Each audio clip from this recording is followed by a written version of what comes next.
This employee broke down into tears when Chef Ramsay told him something unbelievable. And this is only because he was one of the very few people who touched Ramsay's heart. We've seen Chef Ramsay go insane over deluded owners and staff members throughout his time on Hotel Hell. But nothing prepared him for who he was about to encounter at the Cambridge Hotel in Cambridge, New York. In the third episode of Season 1, Chef Ramsay decided to visit the countryside about an hour's drive from Manhattan. The place we're talking about is a rather small town with just about 2,000 residents. However, nothing could take away the fact that this place was incredibly beautiful. Nestled in the midst of a pristine forest, it was the ideal location for any traveler to stop at. And what made it even more special was that this was the place where the paille à la mode was created back in the 1890s. So it wouldn't exactly come to much of a surprise if the Cambridge Hotel was bustling with tourists. But sadly, that wasn't the case at all. The hotel, which had been in business for more than 150 years, was now owned by John Imhoff, a former service member and local attorney. In 2007, Imhoff, who didn't have a whole lot of expertise in the hotel industry, purchased the hotel with 16 rooms and a large restaurant. This was only thanks to the generous support of his family. At the time of Chef Ramsay's visit, he was taking care of the business alongside his wife Tina Imhoff. But Imhoff couldn't really break free from his days as a serviceman. He ran the hotel like a control freak, or at least that's what his staff thought about him. According to the staff, Imhoff's directive was so ineffective that it was putting the entire business and their jobs in jeopardy. He was so stringent that it was always about being his way or the highway. And thanks to his poor management and high-handedness, the hotel was losing tons of money and customers. Things had gotten so bad that at the time that Chef Ramsay visited, the couple were $750,000 in debt. What's more, Tina was on the verge of giving up. She didn't have any hope for the hotel to bounce back, which is why she withdrew all of her support to fund the business any further. John wants to put every penny that we have into this hotel, and that is something I am no longer willing to do. With all of their investments, their home, and even their marriage on the line, Chef Ramsay was the only person who could give them a ray of hope. But what they didn't realize was that they had a very competent employee working right under their shadow. Before we get to that though, let's give you a quick glimpse of what Imhoff's micromanaging skills had done to the hotel. When Chef Ramsay arrived, he discovered an odd rest in peace sign at the reception counter. The receptionist claimed that the sign was put up in order to appease Alice, a 4-year-old ghost who apparently haunted the hotel. Is the ghosts that live here. We are haunted. There's a little girl who supposedly haunts the hotel. Alice. Now, at this point in time, we're not entirely sure whether this creepy story was a fact or just a marketing ploy. If it's for real, then we know exactly why the guests didn't want to stay at the hotel, but if it's a marketing strategy, then it obviously wasn't working in their favor. To make things even creepier, and to probably sell their story more effectively, the hotel had countless portraits of disturbing imagery. These were plastered all along the walls that led up to the rooms. To add to the thrill, the stairs were very creaky, which perfectly fit the haunted hotel vibe they were going for. However, we can all agree that creaky stairs aren't the best for a hotel. And well, this is where things started to get worse. For a hotel that was constantly losing, imagine dedicating an entire floor to the creepy souls of Alice and her little ghost friends. Clearly, in one way or the other, this wasn't working for the business at all. And it wasn't even like the rest of the rooms were warm and welcoming either. When Chef Ramsay walked into his room, he was greeted by an overwhelming floral decor that made him fear for his health. There was so much color splashed across the walls that it would give just about anyone a headache. From ragged towels to sheets with holes, it looked like cleanliness wasn't the top priority at this hotel. After talking to the owners, Chef Ramsay was certain that they had landed themselves in the wrong industry. In their first year of running the hotel, they lost $350,000. What was the profit? We lost about $350,000 the first year. $250,000. Profit. Loss. And this continued on into the second year, with losses mounting up to an additional $250,000. But despite the clear sign that something definitely wasn't right, the couple decided to carry on hoping for a better tomorrow.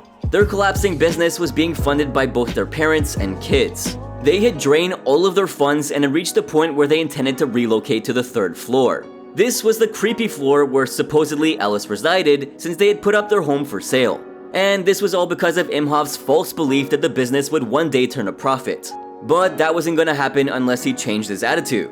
So clearly the lodging side of the business was a huge part of their downfall, but you could always sway someone's opinion with some good and delicious food. Plus, let's not forget that the Cambridge Hotel was known for their unique dessert, the paille à la mode. So when it was time to sample the menu, Chef Ramsay ordered the pork and beans, duck confit, and of course, the paille à la mode. When the pork and beans arrived, the dish tasted so vile that Chef Ramsay immediately spit it out. The huge chunk of pork was so cold in the center that Chef Ramsay understood why they had a rest in peace sign posted up at the front. When the next dish came, Chef Ramsay refused to have it after learning that it was just frozen food that was microwaved. So all the chefs really did was use boil-in-the-bag pre-cooked food and reheated it before serving. Where was their creativity, passion, and above all, their effort? You'd probably get better food at a fast food joint. But let's not come to any conclusions yet, since Chef Ramsay still had the paille à la mode to taste. And how did this experience turn out to be? If there's one thing I was expecting was a decent apple pie, and that is gross. Well, sadly, the apples used in the pie were still raw, and once again, this is where the pie came from. Oh, not again! What kind of chef would want to ruin the signature dish? The paille à la mode could have been more than enough to drive customers to the hotel, but after a quick feedback from the guests, Chef Ramsay understood that all the customers' hopes were shattered. When they finally bit into the so-called iconic dish, they expected it to be fantastic, but it only turned out to be bad. After the disastrous experience, Chef Ramsay was anxious to meet the men behind the food, the chefs. You buy a store-bought, frozen piece of pork, boiled in a bag, and serve it to me stone cold in the center. But before we start bashing them for the food, let's take a look at what the chefs thought about their position at the hotel. With this menu, there's a lot of restrictions to it. Our budget's really tight. The creativity's kind of gone out the window. Chef Wilson was so pissed with Imhoff's intrusion in the kitchen that he often felt like murdering him. While the executive chef had some really strong feelings stirring up within his head, the prep cook was so done with boiling pre-cooked food and just shoving things into the microwave. The youngster was here to learn something that would further ignite his passion for food, but in the end, this is all he wished for. Putting stuff in the microwave, I wish we could actually cook with fresher food. It's really sad when you're asked to head a department that you have absolutely no control over.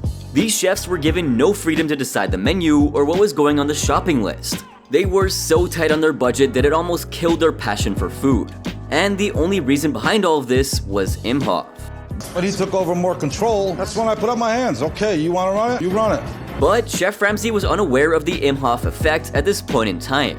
As usual, since he had an issue with the food, he decided to meet with the chefs in charge. At first, Chef Wilson tried to hold his guard up in an attempt to protect his job and his boss from facing Chef Ramsay's wrath.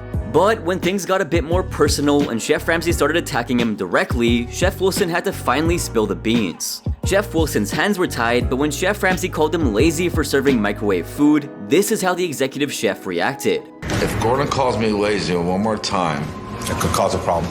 To get a deeper understanding of what Imhoff was really made of, Chef Ramsay had a private chat with Tina. Tina admitted that while Imhoff was an excellent lawyer and skilled at his work, he had no experience whatsoever at managing a hotel. And no matter how much he tried, it just wasn't enough. She also mentioned that although she did make recommendations, Imhoff almost always dismissed her. However, it wasn't only the kitchen, Imhoff was trying to do everyone's job by himself. You've handicapped the chef, the general manager's dysfunctional, and you're calling all shots. From the manager to the server to the housekeeping, Imhoff kept a close eye on everybody. He even expected his entire staff to follow his orders at all times. Chef Ramsay finally understood that the staff were only following the orders of their boss, who by the way had no idea how to run a hotel. And it was now time to explain to Imhoff that he was the main reason his business was failing. If he was going to continue being a dictator and forcing himself into micromanaging each and everyone's job, the Cambridge Hotel would have to close its doors for good. And if you don't stop doing, you'll lose your family and the business. After a restless night, Chef Ramsay called the owners to his room where the hotel's guests had gathered. The guests expressed their complaints to the owners, which included concerns about stray hair, broken mattresses, and faulty door locks. Some of them were so disappointed that they vowed to never come back. How many of you would return here? No. Chef Ramsay had to show Imhoff that things could have been done in a better way. He didn't have to be very stingy and intrusive to get his staff to work. And so Chef Ramsay came up with an idea to stir things up a notch. He called Brittany, the general manager, and asked her to organize a ladies' night special. He also requested that Chef Wilson cook up some delicious food.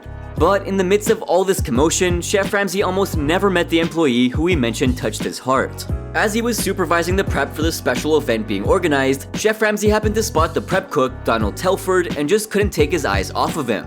Here at the Cambridge Hotel, Telford went by the name Scooter. Chef Ramsay was so intrigued by Scooter's passion for food that he couldn't help himself from talking to him.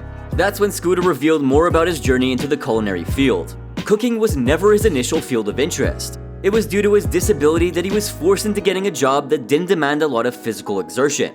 When Chef Ramsay asked him to elaborate on his condition, he said, What's the disability? I've had 2 heart surgeries and 2 back surgeries. How old are you? 19.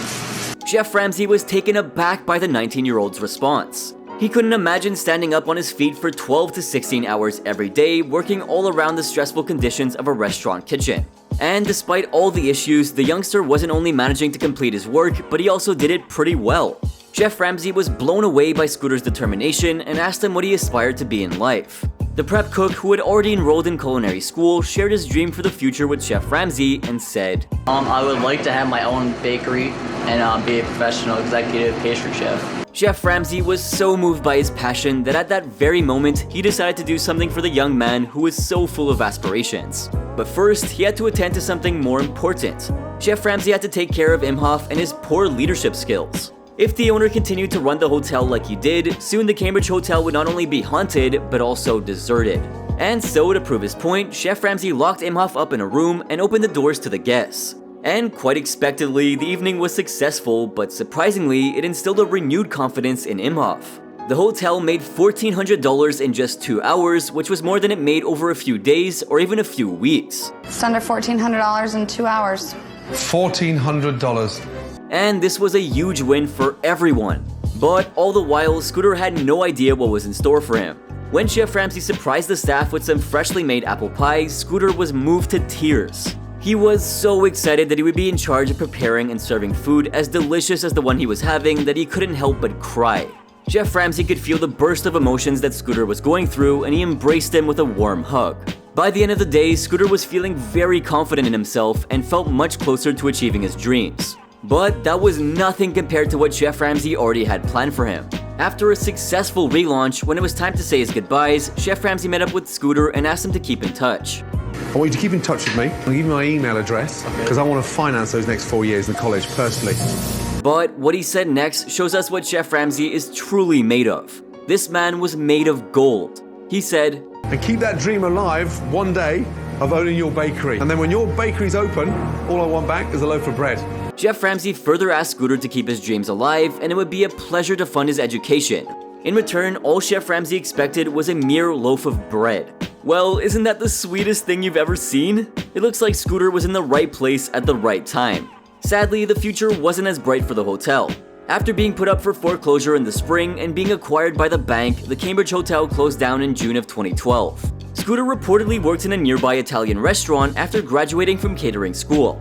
As for Chef Ramsay, he lived up to his promise and covered the cost of Scooter's education for 2 years at culinary school. Much later, in an interview, when Scooter was asked about his interaction with Chef Ramsay, he said, "I really don't know what he picked up on, but the executive chef that worked at the hotel, Rich Wilson, said that he saw the same interest in me. He says that when you look at me, you can just see that I have the heart and the passion that I can cook my heart out." Speaking on how he got the nickname Scooter, he said, "I was there for a month and a half and the chef saw how I moved around the kitchen for being my size, 5 foot 9.5 inches, and how I could actually adapt and move around, squeeze into places. But the one thing that caught on was my speed. So just for being my size, he called me Scooter." Recalling the iconic moment when Chef Ramsay offered to pay for his education, Scooter said, "At first, I really didn't know what to do. My mouth kinda dropped on the inside, my heart skipped a few beats, and all of a sudden it sank in." Now, that was really cool.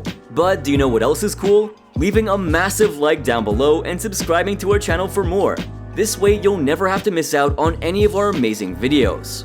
Anyway, Imhoff is presently employed as the officer in charge of the Office of Military Commissions at Guantanamo Bay Prison. The Cambridge Hotel's building was converted into an assisted living facility and was that way until it was sold for $375,000. The business sadly met its end before the episode even aired on television, making it one of the least successful rescues on Hotel Hell. And as for Scooter, he ultimately received his degree in 2014. In a tweet, he mentioned and thanked Chef Ramsay for all the encouragement and assistance he had received. As of today, Scooter, aka Donald Telford, is employed as a cook at Healthy Living Market and Cafe in Saratoga Springs, New York. He has previously worked as a cook at Crazy Cow Restaurant and D-Line Pub. While Scooter regrettably doesn't have his own bakery, he still has aspirations to do so one day. So this was the employee that definitely touched Chef Ramsay's heart. Who knows, maybe one day Scooter might just send Chef Ramsay that loaf of bread that he owes him. Until that day, we'll keep you posted. So, do you know any other employees who moved Chef Ramsay? Let us know in the comment section down below. Thanks for watching, guys!